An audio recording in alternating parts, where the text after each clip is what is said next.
We have crossed seas and oceans, mountains and deserts, to find a place where we can quench our thirst of intellectual curiosity. As nomads journey, always have different paths, but leading to one destination of a greener pasture and water. So is our journey of which India has become our home away from home.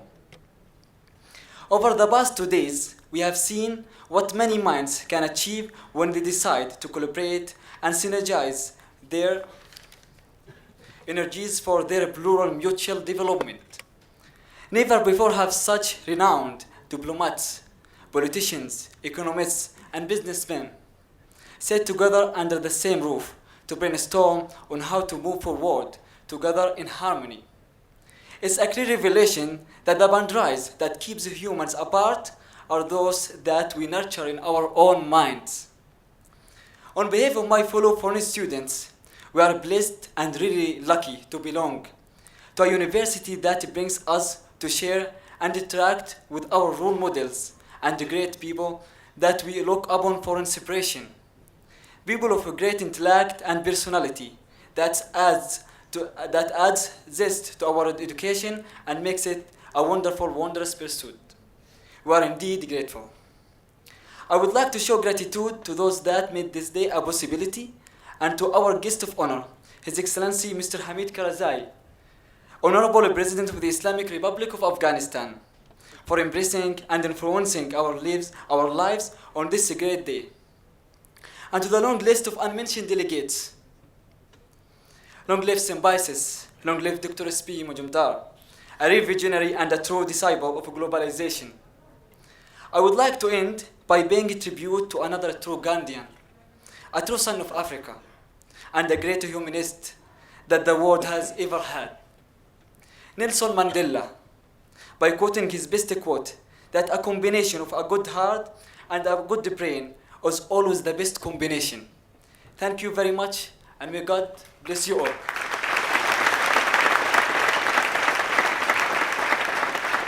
Thank you, Mota sir. As is tradition, we take pleasure in welcoming our distinguished guests and wish that they visit us again. Our Chancellor will now felicitate the distinguished guests on the dais. His Excellency, Mr. Hamid Karzai, Honourable President of the Islamic Republic of Afghanistan.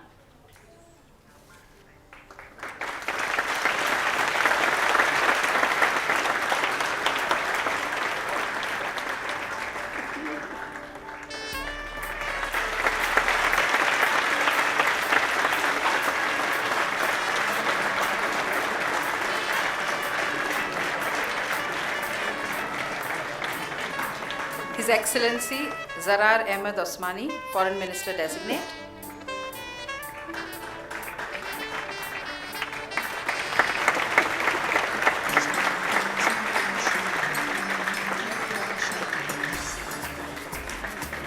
His Excellency Mr. Leonton Rinjin Dorje, Foreign Minister of Bhutan.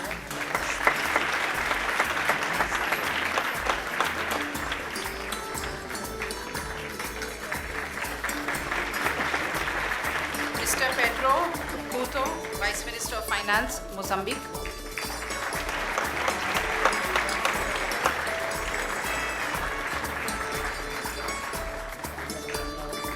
His Excellency Dr. Joseph Butore, Minister of Education and Scientific Research, Burundi.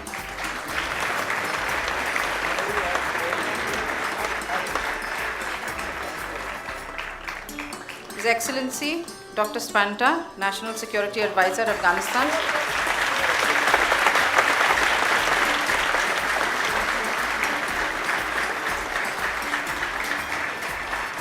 His Excellency Shaida Mohammad Abdali, Ambassador of the Islamic Republic of Afghanistan to India.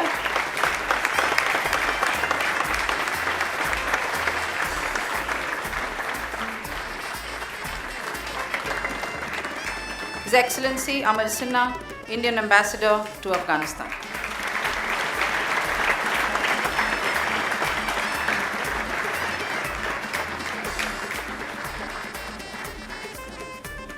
Thank you, sir. And now for that moment that you all have been waiting for.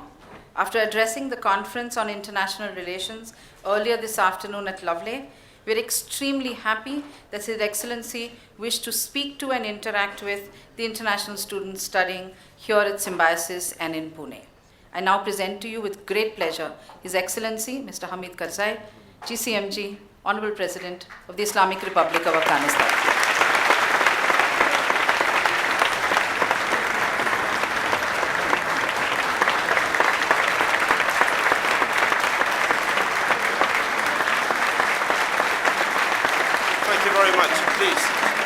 Take a seat. Thank you very much. Thank you very much. Thank you very much.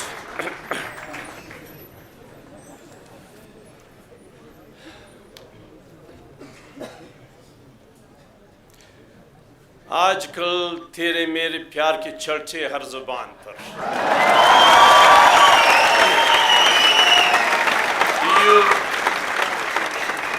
Do you remember the movie? The name of the movie? Nobody remembers? The movie's name Mumtaz? The girl's name was Mumtaz. The boy's name was Shami Kapoor. Most probably. Am I right? Is that right? Okay, so to that lovely poem, Aajkal Tere Mere Pyar Ki Charche Har Zuban Par from Afghanistan also, I will say, Pyar Kiya To Darna Kya Hai?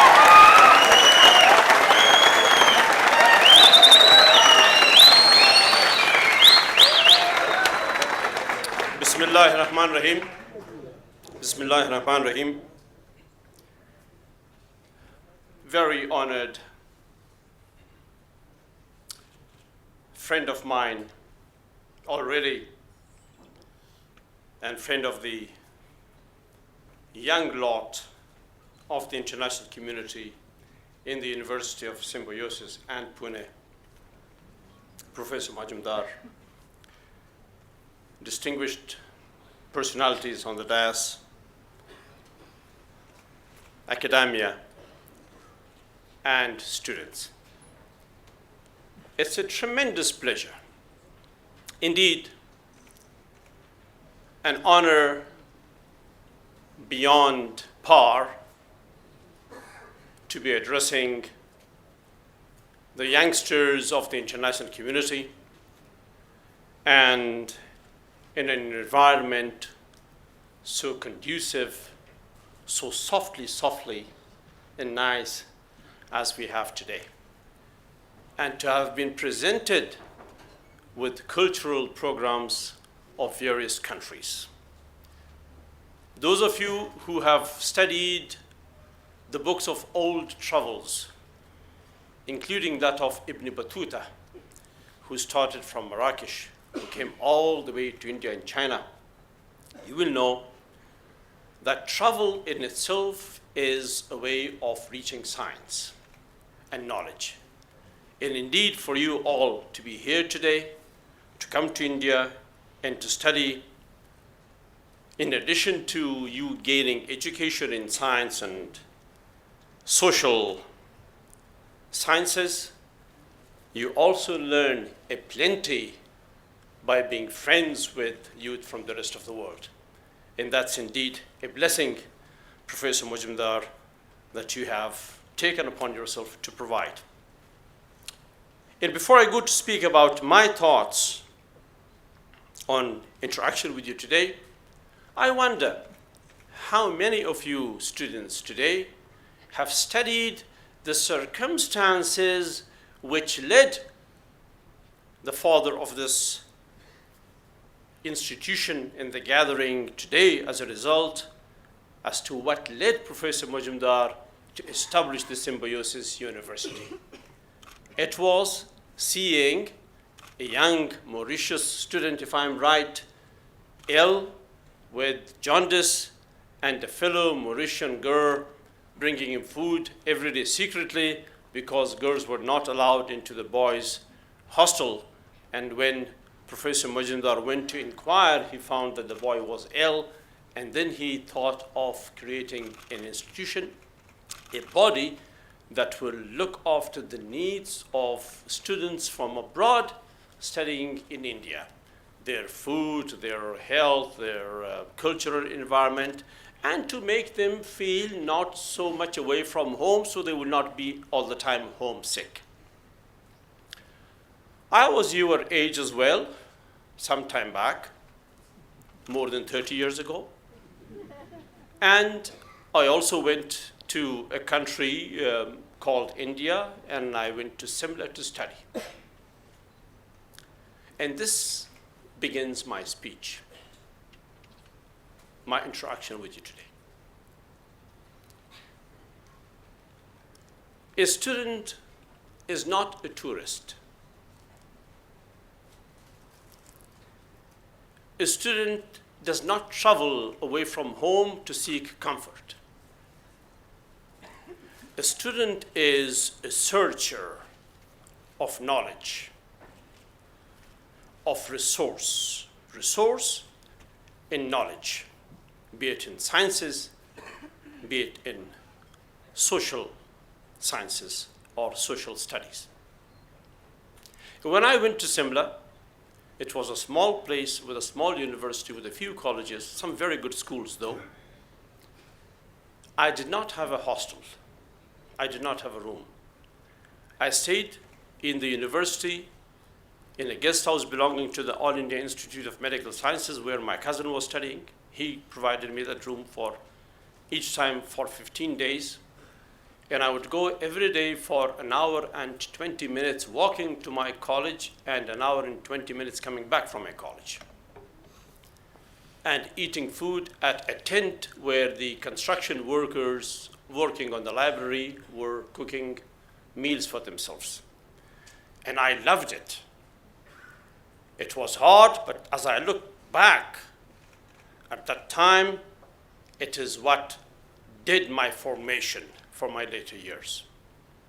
So hardships and difficulties and unfamiliarity as you just arrive with culture or food should not drive you away, rather it should attract you and pull you.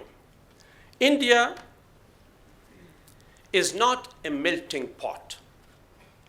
India is an assimilating pot, a mixing pot. It doesn't melt you.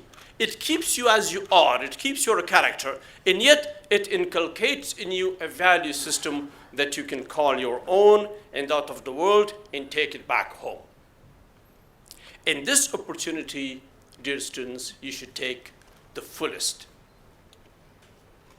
At your age, 18, 20, 22, 23, right up to perhaps 30, even perhaps up to 40, time is not so much of relevance to you.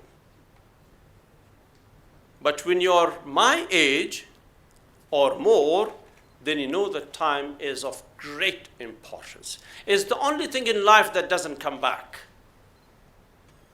or that you cannot bring back to you. Once gone is gone. Therefore, use it in the greatest of ways to learn more, to understand better, and to be a better human being.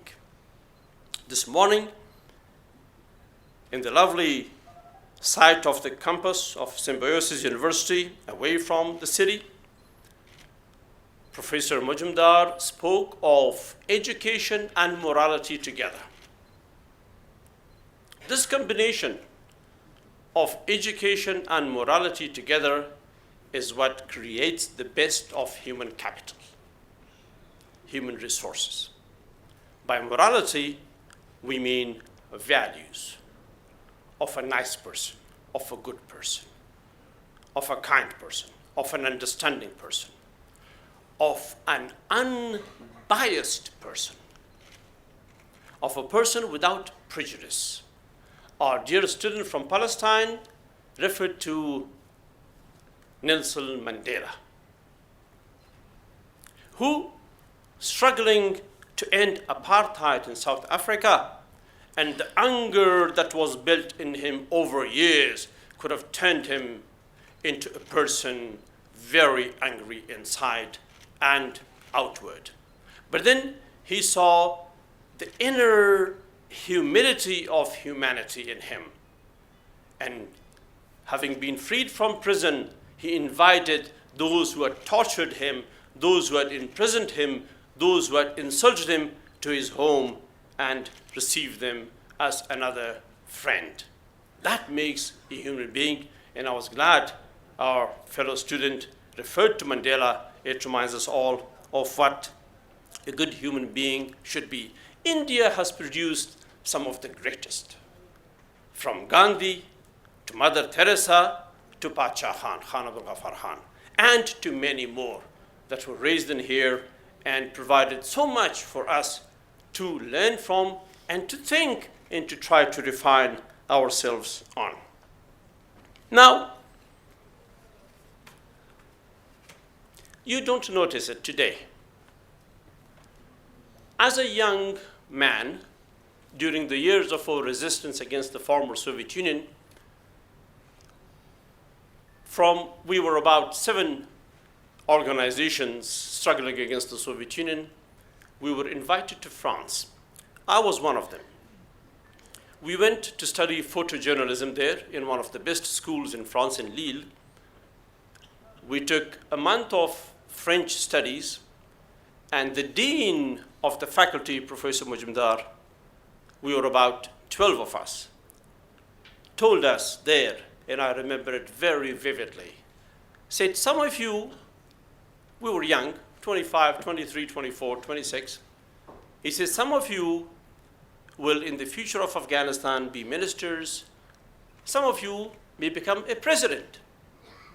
And then, because our country was occupied, we did not see any such possibility as Afghans.